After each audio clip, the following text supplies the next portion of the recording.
전세는 정말 최악의 상황을 처음으로 맞이한 것입니다. 싸워야 될 어떤 문제가 아니라는 것이죠. 나 죽을 거야 하고 엄청나게 많은 보험을 들어놓으라는 얘기랑 크게 다르지 않다고 생각하거든요. 이분들을 해결해줘야 하는 거예요. 그럼 답은 뭘까요? 안녕하세요. 사들의 경제 유선영입니다. 네, 오늘은 며칠 동안 계속 이슈가 되고 있는 사회적 이슈가 되고 있는 문제에 대해서 한번 좀 제가 목소리를 내보고자 합니다.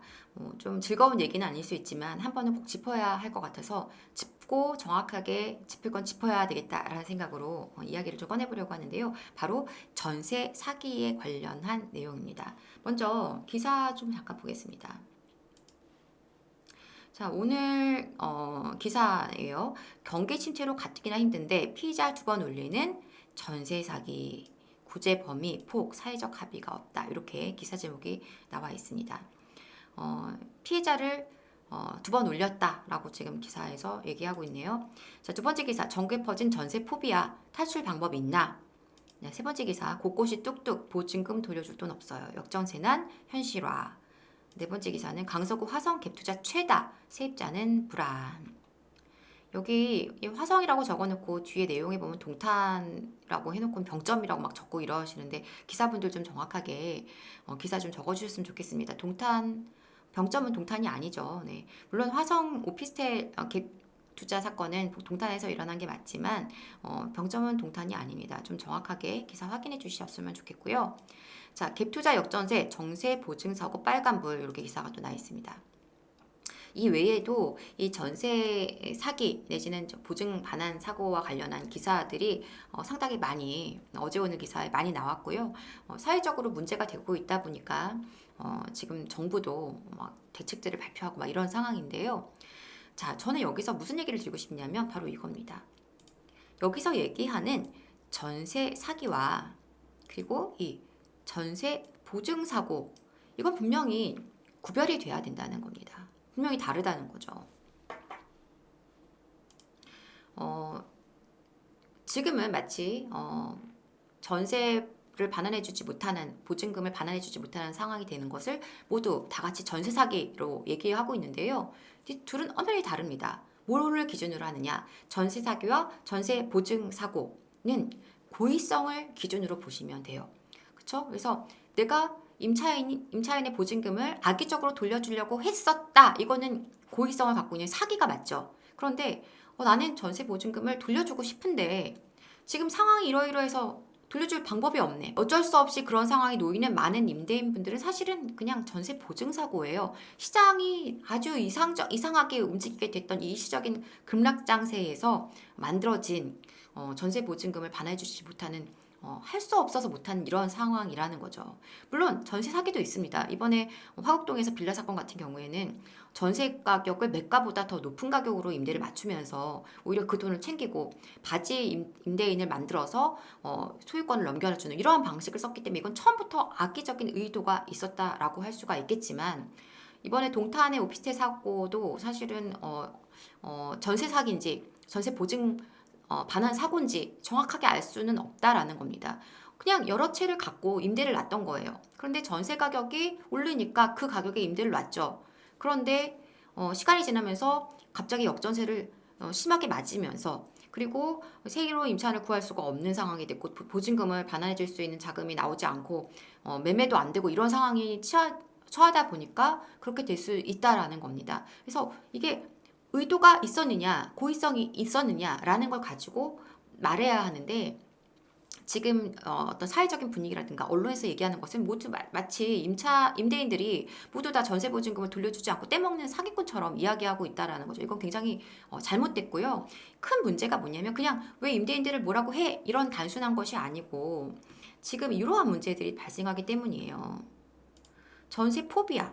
전세 임차인들이 전세를 들어오지 않게 만들어서 전세에 대한 공포를 확산시킨다는 것은 이 시장에 결코 도움이 되는 일이 아닙니다. 왜냐하면 전세는 이렇게 이례적으로 심하게 떨어졌던 적이 없었거든요. 물론 매매 가격도 이렇게 심하게 떨어졌던 것은 십몇 년 만의 일이지만 전세는 정말 최악의 상황을 처음으로 맞이한 것입니다. 이것이 임대인의 잘못은 아니거든요. 이것은 아무도 예측할 수 없었어요. 임대차 입법 도입하면서 계약갱신 청구권을 쓸 때 5% 인상 요율을 제한을 뒀었죠. 근데 5% 하락하거나 10% 하락하는 거에 대한 준비는 되어 있지 않아요. 그렇게 됐을 때는 임대인도 임차인도 모두 힘들 수 있는 상황인데 그런 거에 대한 제도적인 어, 어떤 그 내용들은 하나도 있지 않다는 거죠. 왜냐하면 전세가 그렇게 심하게 빠진 적이 없었기 때문입니다. 제 자료 하나 보여드릴게요. 자, 이 자료는요. 서울 경기의 전세 매매 가격 지수입니다. 그래서 서울을 잠깐 보면 자, 전세를 잠깐 볼게요. 전세. 지금 보시면 전세 가격이 떨어졌던 적은 거의 눈에 씻고 찾아보기 어려울 정도로 많지 않습니다. 요때 지금 그래프가 밑으로 내려왔던 요 시기가 전세 가격이 일시적으로 하락했던 시기인데요. 2008년 금융위기 시기와 그리고 2018년도, 19년도에 일시적으로 잠깐 물량이 많았던 때 하락했던 시기가 있었어요. 그리고 지금 이렇게 전세가 하락한 겁니다. 지금 그래프만 보셔도요. 이 변동률에서 얼마나 전세 가격이 심하게 떨어졌는지 눈으로 확인이 되실 겁니다. 이런 시장을 우리가 그 10여 년 동안 만나본 적이 없었던 거예요. IMF 때 정도보다 더 심한 상황입니다. 그러니까 예측이 전혀 불가능한 시장을 우리가 지금 지나가고 있는 것입니다. 이 시장에 대한 준비를 하라는 얘기는 보험금을 나 죽을 거야 하고 엄청나게 많은 보험을 들어놓으라는 얘기랑 크게 다르지 않다고 생각하거든요. 그러니까 전혀 우리가 준비가 될 수 없었던 상황인 게 맞다라는 거죠. 물론 매매 가격도 많이 빠졌지만은요. 매매가와 전세가의 변동률을 보시면 전세 가격이 훨씬 더 심하게 하락한 걸 확인할 수 있습니다. 이유는 그거예요. 어, 내가 집을 가지고 있기 때문에 거기에 대한 내 재산에 대한 이자가 올라가는 것은 감당하는 것이 그래도 조금은 더 편안합니다. 그런데 나는 그냥 돈을 맡겨놓고 그에 따른 비용을 지불하고 있어요. 전세 대출이라는 걸 통해서. 그런데 그것이 엄청나게 늘어나면 임차인들은 사실 감당이 쉽지 않습니다. 내가 재산이 늘어가는 것도 아니고 그냥 집을 빌리는 값으로 많은 돈을 또 지불하고 있다라는 거죠. 그래서 전세가 월세로 많이 전환하게 되고 전세 가격이 많이 떨어진 것입니다. 이것은 시장이 아주 이례적인 이런 시장 상황, 금리 인상이라는 악재가 발동하면서 시장이 만들어낸 상황이에요. 이것이 임차인들과 임대인들이 서로 싸워야 될 어떤 문제가 아니라는 것이죠. 그런데도 지금 정부나 어떤 정책의 방향은 그렇게 가고 있지 않습니다. 임차인들에 대한 여러 가지 지금 좀 안타까운 사고들도 있었고 하다 보니까 정부에서도 굉장히 난처한 상황인 건 충분히 이해하지만 지금의 방식으로는 문제를 풀어갈 수 없다라고 생각을 합니다. 뭐 예를 들어서 전세 가격이 매매 가격보다 높다. 이것은 지금 이례적으로 만들어진 상황이지 마치 그 임대인들이 전세 가격을 매가보다 일부러 높여서 하거나 한 것이 아닙니다. 자, 여기 한 아파트가 있습니다. 이 아파트 보시면은요, 매매와 전세 가격의 변동률을 이쪽에 확인하실 수가 있는데요. 지금 16년에 보면 매매 가격이, 이 아파트의 매매 가격이 3억 3,500 정도였었어요. 3억 3,500. 자, 그런데, 시간이 한 1년 정도 지나서 이 아파트의 전세 가격이 2017년 5월에 3억 3천이 됩니다. 1년 만에 매매 가격과 전세 가격이 같아져 버렸어요. 자, 그러면 이때 3억 3천에 임대를 놓으신 분은 전세 사기꾼이냐는 거예요. 아니라는 거죠. 자연스럽게 전세 가격이 수요와 공급에 의해서 수요가 있는데 공급이 안 되다 보니까 전세 가격이 오르고 전세 가격이 오르다 보니까 매가는 거기 따라 또 같이 올라가고 그런 상황 속에서 전세 시세가 정해진 가격에 따라서 전세 가격을 매기면서 전세가 맞춰진 겁니다. 자연스럽게 그렇게 흘러가면서 지금 현재는 가격이 많이 올랐었을 때는 이 아파트가 8억 5천까지 갔었다가 지금 5억 4천에 떨어진 시세로 지금 거래가 되고 있는 상황이고요. 전세는 4억에 지금 거래가 되고 있어요. 그러니까 임차인분들도 억울하신 마음이 들겠지만 임대인들도 시장의 흐름에 따라서 가격을 매기고 그 가격에 따라서 세를 주고 이랬던 과정들 속에서 아주 이례적인 상황이 온 것이지 마치 지금 임대인들은 모두 적인 것처럼 언론이나 사회적인 분위기가 조장되는 것은 전혀 도움이 되지 않는다는 거죠. 자, 정부의 얘기를 좀 하고 싶은데요. 이번에 전세 사기 사건이 나오고 또 임차인분들의 또 안타까운 사건들이 전해지면서 정부가 지금 굉장히 우왕좌왕하고 막 되게 정신이 없이 뭔가 긴급하게 이 문제를 풀어가려고 하고 있습니다. 그런데 그러다 보니까 뭐 경매를 뭐 유예하는 뭐 방식이라든가 이렇게 좀 맞지 않는 이야기들을 해서 다시 철회하는 등 막 굉장히 좀 이 상황을 잘 타파해가지 못하고 있는 것 같고요.